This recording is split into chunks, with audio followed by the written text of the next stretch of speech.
Hello students, welcome to CI international school online study classes. ठीक है, subject is business study, unit number 3, private public and global enterprise. ठीक है, देखिए हम forms of public companies के बारे में पढ़ रहे थे। ठीक है, हमने दो तरह की पब्लिक कंपनीज की फॉर्म पूरी कर चुके थे, डिपार्टमेंटल अंडरटेकिंग और पब्लिक कॉर्पोरेशन। अब देखिए गवर्नमेंट कंपनी क्या होते हैं बेसिकली। ठीक है, तो एक गवर्नमेंट कंपनी वो कंपनी होती है जहां पर जो गवर्नमेंट का शेयर होता है वो होता है मोर देन 50%। ठीक है, more than 50% share is taken by the government. तो जब गवर्नमेंट की ओनरशिप 50% से ज़्यादा होती है या 100% होती है तो उसे हम एक गवर्नमेंट कंपनी कहते हैं। ठीक है, इसकी दो फॉर्म होती है अलग अलग से। एक होता है wholly owned government company, wholly owned government company, जहां पर पूरी 100% ओनरशिप किसकी होती है, गवर्नमेंट की, क्योंकि पूरे 100% शेयर किसके पास होते हैं, गवर्नमेंट के पास होते हैं। ठीक है, सेकेंड होती है partly on government company. Partly on, यहाँ पर गवर्नमेंट के पास पूरे 100% शेयर ना होकर कॉम्बिनेशन होता है उनका। जैसे मैंने बताया मोर देन 50 यानी 51% गवर्नमेंट का शेयर हो सकता है या 49% प्राइवेट कंपनी का हो सकता है, 70% गवर्नमेंट का हो सकता है या फिर 30% प्राइवेट ओनरशिप का हो सकता है। तो ये होते हैं गवर्नमेंट कंपनी। ठीक है, जहाँ पर बेसिकली मोर देन 50% से ज़्यादा शेयर सेंट्रल गवर्नमेंट का हो सकता है। ठीक है, सेंट्रल गवर्नमेंट का हो सकता है, स्टेट गवर्नमेंट का हो सकता है, या फिर सेंट्रल और स्टेट गवर्नमेंट कंबाइंड मिलाकर 50% शेयर या इससे ज़्यादा खरीद सकती है। ठीक है, मोर देन 50% होना चाहिए। वो होते हैं गवर्नमेंट कॉर्पोरेशंस, गवर्नमेंट कंपनियां। ठीक है, दो तरह से होता है, होली ऑन गवर्नमेंट कंपनी जब पूरा 100% शेयर होता है गवर्नमेंट का, और एक होता है मिक्स्ड इकोनॉमी या पार्टली ऑन गवर्नमेंट कंपनी। ने हम मिक्स भी कहते हैं, मिक्स्ड इन द सेंस कि भाई प्राइवेट और पब्लिक दोनों मिलाकर कॉर्पोरेशन को चला रहे हैं। ठीक है, तो इस तरह से गवर्नमेंट कंपनी होते हैं। कुछ एग्जांपल देखिए, हिंदुस्तान मशीन टूल्स, तो हिंदुस्तान मशीन टूल्स एक गवर्नमेंट कंपनी होती है आपकी। साथ ही साथ नेशनल फर्टिलाइजर्स लिमिटेड, फर्टिलाइजर जहाँ, ठीक है, एग्रीकल्चर में फर्टिलाइजर्स का यूज होता है। ठीक है, वहाँ पर बेसिकली एक गवर्नमेंट कंपनी है। आगे है आपकी State Trading Corporation of India. ठीक है, State Trading Corporation of India आपकी हो गई Coal India Limited, Hindustan Aeronautics Limited, Mysore Limited और भारत हैवी भेल, भारत हैवी इलेक्ट्रिकल्स लिमिटेड। ये सारी गवर्नमेंट कंपनियां होती हैं। ठीक है, आप जहाँ पर या तो पूरा 100% गवर्नमेंट का शेयर है या फिर 51% शेयर गवर्नमेंट का होता है। इसे स्टेट गवर्नमेंट भी ले सकती है, सेंट्रल भी ले सकती है, या दोनों मिलाकर भी ले सकती है। अब इसके फीचर देख लीजिए। सबसे पहले है फॉर्मेशन। तो एक गवर्नमेंट कंपनी का भी फॉर्मेशन जो कंपनीज एक्ट 1956 होता है। ठीक है, कंपनीज एक्ट 1956 जो है, जिसे 2013 के अंदर 2013 के अंदर अमेंड किया गया था, बड़े संशोधन इसमें किए गए थे, अमेंडमेंट किए गए थे। उस कंपनीज एक्ट 1956 या कंपनीज एक्ट 2013 के अकॉर्डिंग ही एक गवर्नमेंट कंपनी का फॉर्मेशन होता है। सेकंड बात आती है ओनरशिप। तो ओनरशिप हमने यहाँ पर आपको बताई। तो गवर्नमेंट की ओनरशिप कितनी हो सकती है, 51%, more than 50% paid up capital government की होती है। ठीक है, तो गवर्नमेंट वहाँ पर अपनी ओनरशिप बेसिकली चलाती है। ओनर गवर्नमेंट हो सकती है, सेंट्रल गवर्नमेंट हो सकती है, या स्टेट गवर्नमेंट भी हो सकती है। मैनेजमेंट, ठीक है, तो मैनेजमेंट भी जो होता है बेसिकली, ठीक है, गवर्नमेंट द्वारा इलेक्टेड मेंबर से ही इसका मैनेजमेंट किया जाता है, क्योंकि ज़्यादा शेयर किसके पास है, गवर्नमेंट के पास है। तो ज़्यादा शेयर गवर्नमेंट के पास होने के कारण जो इसका मैनेजमेंट है वो प्रॉपर तरीके से कौन चलाती है, गवर्नमेंट ही चलाती है। ठीक है, आगे फाइनेंसिंग। तो गवर्नमेंट फाइनेंस के लिए, रुपए के लिए गवर्नमेंट खुद भी अपने रुपए लगा सकती है, या फिर पब्लिक से भी रुपए अपने अरेंज कर सकती है। ठीक है, क्योंकि प्राइवेट और पब्लिक कंपनी दोनों गवर्नमेंट कंपनी मिलकर चला रही है, तो फाइनेंस गवर्नमेंट भी ले सकती है या फिर पब्लिक से भी अरेंज कर सकती है। आगे अपॉइंटमेंट्स। तो अपॉइंटमेंट्स भी ज़्यादातर कौन करती है, मोस्ट ऑफ द अपॉइंटमेंट्स कौन करती है, गवर्नमेंट्स करती है। ठीक है, और जरूरी नहीं है कि यहाँ जो एम्प्लॉय हायर हुए हैं वो गवर्नमेंट ही एम्प्लॉयज़ है, क्योंकि गवर्नमेंट और प्राइवेट लोग दोनों मिलकर चला रहे हैं। तो इन कंपनियों में काम करने वाले सभी एम्प्लॉयज़ गवर्नमेंट एम्प्लॉयज़ नहीं होते। ठीक है, वेरी केयरफुली देखिए, सभी एम्प्लॉयज़ गवर्नमेंट एम्प्लॉय नहीं होते। ठीक है, कई एम्प्लॉयज़ प्राइवेट सेक्टर द्वारा भी हायर किए जाते हैं, क्योंकि यहाँ पर गवर्नमेंट और प्राइवेट दोनों का शेयर है, केवल गवर्नमेंट का नहीं है और नहीं केवल प्राइवेट का है। आगे देखिए सेपरेट लीगल एंटिटी। तो यहाँ भी सेपरेट लीगल एंटिटी का कंसेप्ट अप्लाई होता है, यानी कि मेंबर्स आते रहते हैं, जाते रहते हैं, ठीक है, और कंपनी कंटिन्यू आगे परपेचुअल लाइफ जीती रहती है। यहाँ मेंबर्स के जाने से, आने से, डेथ होने से, अनसाउंड माइंड होने से, बैंकरप्सी होने से या इंसॉल्वेंट होने से कंपनी की एंटिटी पर कोई प्रभाव नहीं पड़ता। कंपनी को जब तक प्रॉफिट होता रहता है तब तक वो आगे कंटिन्यू अपनी लाइफ जीती रहती है, ठीक है। प्रॉफिट एक इंपॉर्टेंट चीज़ होता है किसी भी कंपनी को आगे लॉन्ग रन लाइफ में ले जाने के लिए। तो अगर कंपनी को प्रॉफिट प्रॉपर तरीके से होता है तो कंपनी आगे तक लंबी लाइफ जीती है, ठीक है। अदरवाइज कंपनी जल्दी ही शट डाउन हो सकती है। आगे ऑपरेशनल ऑटोनॉमी, ऑटोनॉमी का मतलब फ्रीडम, ठीक है, फ्रीडम यानी कि डिसीजन में फ्रीडम।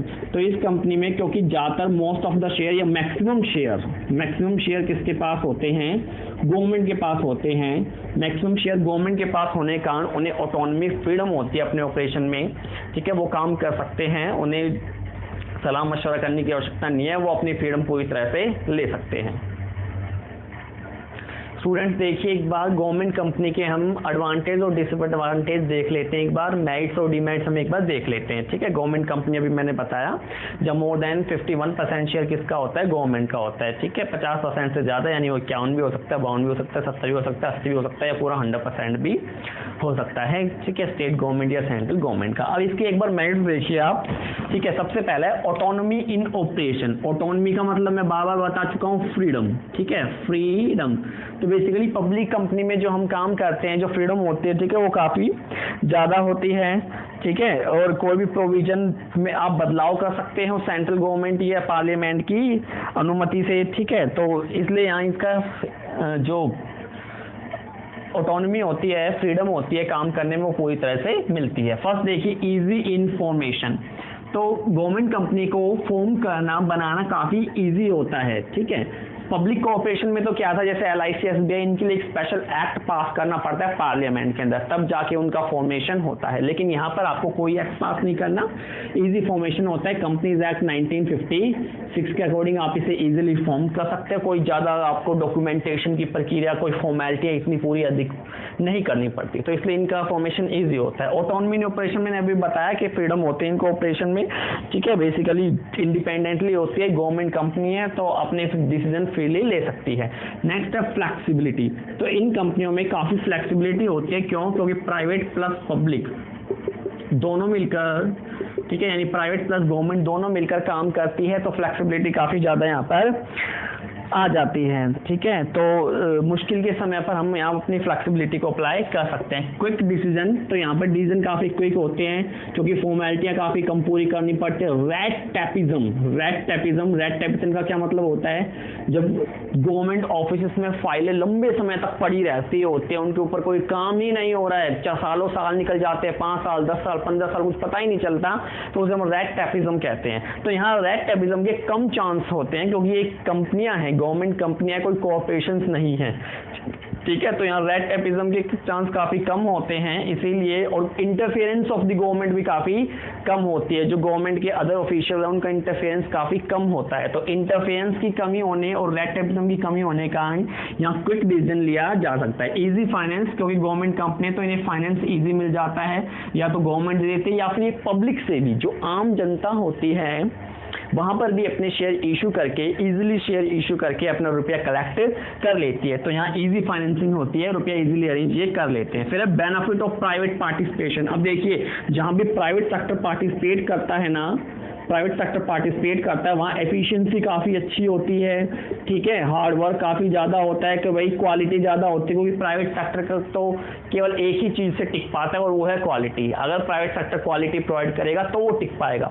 तो प्राइवेट सेक्टर के पार्टिसिपेशन से इन्हें काफ़ी बेनिफिट होता है, इनके ऑपरेशंस में एफिशिएंसी आ जाती है, ठीक है, क्विकनेस आ जाती है, काम जल्दी होने लगता है, अलर्ट रहते हैं सब, कॉम्पिटिशन होता है एम्प्लॉयज़ के बीच, तो काफ़ी अच्छा इनको फ़ायदा मिलता है प्राइवेट ओनरशिप का। तो ये थे इसके नाइट्स के भाई इजीली फॉर्म्ड हो जाता है, ऑपरेशन में ऑटोनॉमी होती है, फ्लेक्सिबिलिटी काफ़ी अच्छी देखने को मिलती है भाई, क्विक डिसीजन हो जाते हैं, रेट टैपिज्म होता नहीं है, ठीक है, इजी फाइनेंसिंग रुपये भी मिल जाते हैं, और पार्टिसिपेशन भी यहाँ प्राइवेट लोगों का मिलने के कारण काफ़ी बेनिफिट ये एंजॉय कर लेते हैं, ठीक है। तो प्राइवेट का सेक्टर के मिलने का इन्हें अच्छा एडवांटेज होता है। इसके बाद देखिए limitation of government company. Limitation यानी कमियां क्या है। सबसे पहले इनकम्प्लीट ऑपरेशनल ऑटोनॉमी, ठीक है, यानी अधूरी स्वतंत्रता इन्हें होती है निर्णय लेने की। क्यों? क्योंकि यहाँ पर जितने डायरेक्टर्स होते हैं, ज़्यादातर जो बोर्ड ऑफ डायरेक्टर्स होते हैं उन्हें गवर्नमेंट अपॉइंट करती है। इन कंपनियों में जो डायरेक्टर्स की अपॉइंटमेंट होती है, ठीक है, उन्हें गवर्नमेंट अपॉइंट करते, गवर्नमेंट नॉमिनेट करती है। और वेरियस जो गवर्नमेंट की मिनिस्ट्रीज होती है, ठीक है, डिपार्टमेंट ऑफ मिनिस्ट्रीज जो होती है, वहाँ के ज़्यादातर यहाँ पर डायरेक्टर अप्लाई किए जाते हैं। तो वो डायरेक्टर अपनी तरह से डिसीजन लेते हैं, अपनी तरह से निर्णय बेसिकली ये लेते हैं, इसीलिए यहाँ पर इतनी ज़्यादा हमें फ्रीडम नहीं मिल पाती। So it can be said that they do not have complete operational autonomy. तो इन्हें पूरी तरह से ऑपरेशन यानी सेल, परचेज, फाइनेंस, HR, ये सारे इनके ऑपरेशन होते हैं, इनमें कंप्लीट फ्रीडम इन्हें नहीं मिल पाती। फिर है नो कॉन्टिन्यूटी इन ऑपरेशन, ठीक है, नो कॉन्टिन्यूटी इन पॉलिसीज। तो जो इनकी पॉलिसीज बनाई जाती है उसमें कॉन्टिन्यूटी नहीं होती। क्यों? क्योंकि फ्रैक्वेंटली यानी कि बार बार फ्रैक्वेंटली यहाँ पर ट्रांसफर होते रहते हैं। गवर्नमेंट कंपनी है, कभी बोर्ड ऑफ डायरेक्टर बदल गए, कभी CEO बदल गया, ठीक है, कभी मैनेजर बदल गया, कभी सुपरवाइजर बदल गया। तो यहाँ फ्रैक्वेंट ट्रांसफर होते रहते हैं, स्पीडी रिप्लेसमेंट यहाँ पर होती रहती है, जिसके कारण जो एक डायरेक्टर की पॉलिसी है उसे नया आने वाला डायरेक्टर अप्लाई नहीं करता, वो अपनी मर्जी से अपनी खुद की नई पॉलिसियां फ्रेम करता है, नई पॉलिसियां बनाता है। तो क्योंकि यहाँ पर फ्रैक्वेंट ट्रांसफर, जल्दी लोग आते रहते हैं, जाते रहते हैं, इसीलिए किसी एक पर्सन की पॉलिसीज को लंबे समय तक, लॉन्ग टाइम तक अप्लाई कर पाना काफी मुश्किल हो जाता है। तो इसीलिए यहाँ पर पॉलिसी में कंटिन्यूटी नहीं होती। So the aim of companies can not be completed due to the change in policy. तो जो भी कंपनी का एम या ऑब्जेक्टिव रहा होगा उसे अचीव करने में मुश्किलें खड़ी हो जाती है। क्यों? क्योंकि जो पॉलिसियां हैं वो लगातार काम नहीं करके बहुत कम समय में काम करती है, क्योंकि नए डायरेक्टर आते रहते हैं, अपनी पॉलिसियां बनाते रहते हैं।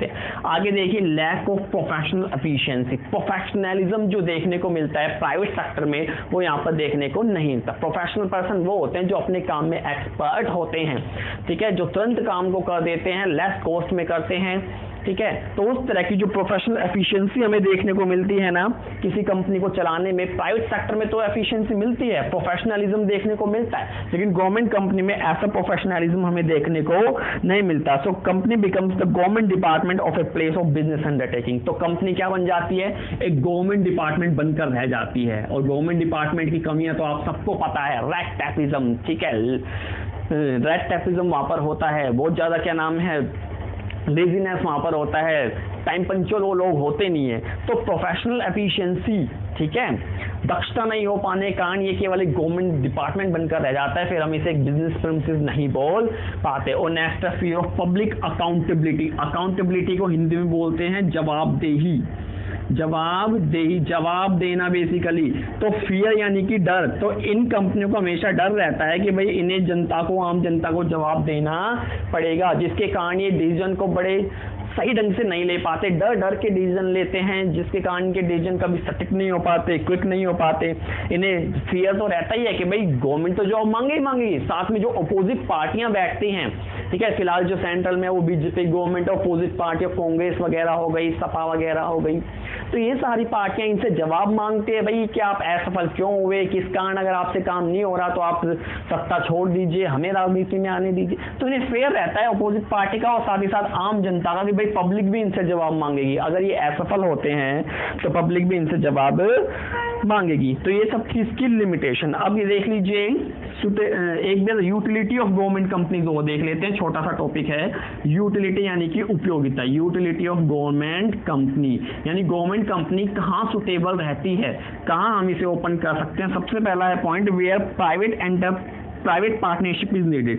तो जहां पर वेयर प्राइवेट और पब्लिक की पार्टनरशिप आपको चाहिए, वहां पर ये गवर्नमेंट कंपनियां खोलना सही रहता है, ठीक है। So private plus public partnership is required या नीडेड। तो जहां पर आपको पब्लिक या प्राइवेट पार्टनरशिप चाहिए आपको, ठीक है, तो वहां पर आप क्या कर सकते हो, गवर्नमेंट कंपनी ओपन कर सकते हो। Where the related to finance are to be encourage, ठीक है। तो ऐसी activities where finance are to be encourage, जहां पर आपको ह्यूज अमाउंट ऑफ फाइनेंस चाहिए होता है, ज्यादा रुपया आपको चाहिए होता है, वहां एक गवर्नमेंट कंपनी आप ओपन कर सकते हो, वहां आप गवर्नमेंट कंपनी आप ओपन कर सकते हो, ठीक है। तो आपको बेसिकली ह्यूज फाइनेंस की जरूरत पड़ती है वहां आप ओपन कर सकते हो। नेक्स्ट है where the government desire to transfer in new undertaking to private sector, तो जहां गवर्नमेंट अपनी अंडरटेकिंग को, अपने कॉर्पोरेशन को प्राइवेट सेक्टर के हाथों में ट्रांसफर, जैसे LIC का देखिए कुछ दिन पहले कुछ शेयर इन्होंने बेचा, अब जो रेलवे डिपार्टमेंट है उसका भी धीरे धीरे कुछ शेयर ट्रांसफर करना चाहती है। तो जहां पर एक गवर्नमेंट कंपनी अपने शेयर को प्राइवेट सेक्टर में ट्रांसफर करना चाहती है, वहां भी आप क्या कर सकते हो, गवर्नमेंट कंपनी ओपन कर सकते हो। Thank you. स्टूडेंट्स देखिए हमने 3 तरह के सेक्टर हमने अभी आपको बताए थे, पढ़े थे। प्राइवेट सेक्टर हमने बता दिया जहां प्राइवेट ओनरशिप होती है, पब्लिक सेक्टर हमने बता दिया जहां गवर्नमेंट की ओनरशिप होती है, और थर्ड देखिए एक जॉइंट सेक्टर। जॉइंट यानी कि पब्लिक प्लस प्राइवेट का सम्मेशन, यानी कि पब्लिक एंटरप्राइज यहाँ पर होगा और प्लस प्राइवेट एंटरप्राइज यहाँ पर होगा। देखिए एक IPR आया था, IPR 1956। IPR की फुल फॉर्म है industrial policy resolution, industrial policy resolution.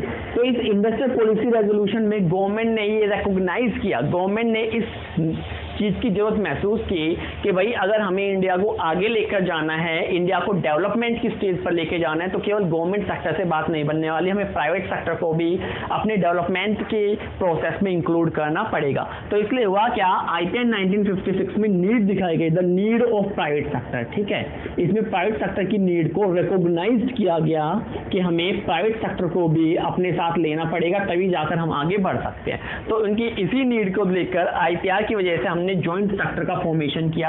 अब एक जॉइंट सेक्टर ऐसा सेक्टर होता है जहां पब्लिक और प्राइवेट दोनों आपस में, मिक्स्ड एंटरप्राइज भी नहीं कहते हैं, मिक्स्ड एंटरप्राइज।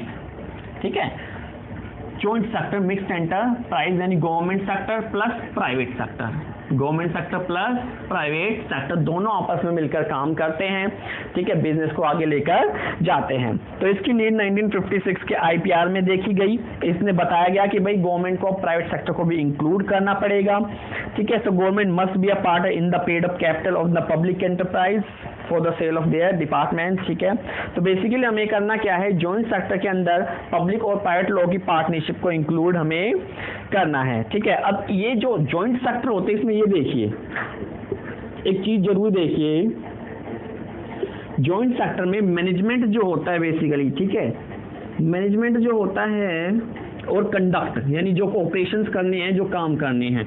ठीक है, मैनेजमेंट प्लस कंडक्ट ये किसके हाथ में होता है, प्राइवेट सेक्टर के हाथ में होता है। ठीक है, देखिए बाकी जो हमने गवर्नमेंट कंपनी पढ़ी वहां तो सारा मैनेजमेंट वगैरह गवर्नमेंट ही करती थी, लेकिन जो जॉइंट सेक्टर होता है वहां मैनेजमेंट प्लस कंडक्ट, कंडक्ट यानी जो भी आपको काम करना है, परचेज सेल वगैरह, ये सब कौन करते हैं, प्राइवेट सेक्टर करते हैं। कौन करते हैं, प्राइवेट सेक्टर। गवर्नमेंट करती क्या है, बेसिकली गवर्नमेंट इनके मैनेजमेंट में अपने बोर्ड ऑफ डायरेक्टर्स अपॉइंट करती है, BOD जिन्हें हम कहते हैं। ठीक है, द बोर्ड ऑफ डायरेक्टर इन्हें नॉमिनेट करती है और ये बोर्ड ऑफ डायरेक्टर उस ऑर्गेनाइजेशन में रहकर काम करते हैं और क्या होना है, कब कैसे होना है, ये सब का डिसीजन लेते हैं। लेकिन जो मैनेजमेंट और कंडक्ट होता है वो प्राइवेट सेक्टर के हाथ में होता है और गवर्नमेंट यहाँ अपने बोर्ड ऑफ डायरेक्टर रिप्रेजेंट करते हैं। अब यहाँ पर एक बार ओनरशिप देख लीजिए, जॉइंट सेक्टर में किसकी कितनी ओनरशिप होती है, एक बार देख लीजिए जॉइंट सेक्टर में ओनरशिप।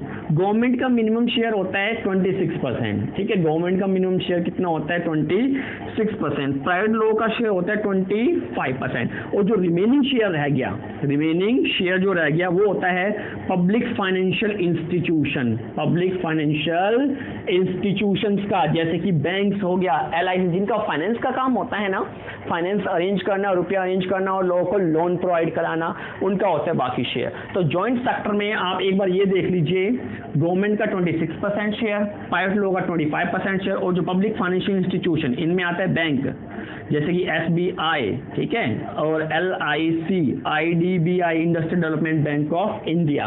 बाकी जो रह गया 49% शेयर ये रहता है उन लोगों का। ठीक है, तो इस तरह से जॉइंट सेक्टर को कंबाइन किया जाता है। तो आई होप आपको समझ आया होगा। Thank you very much.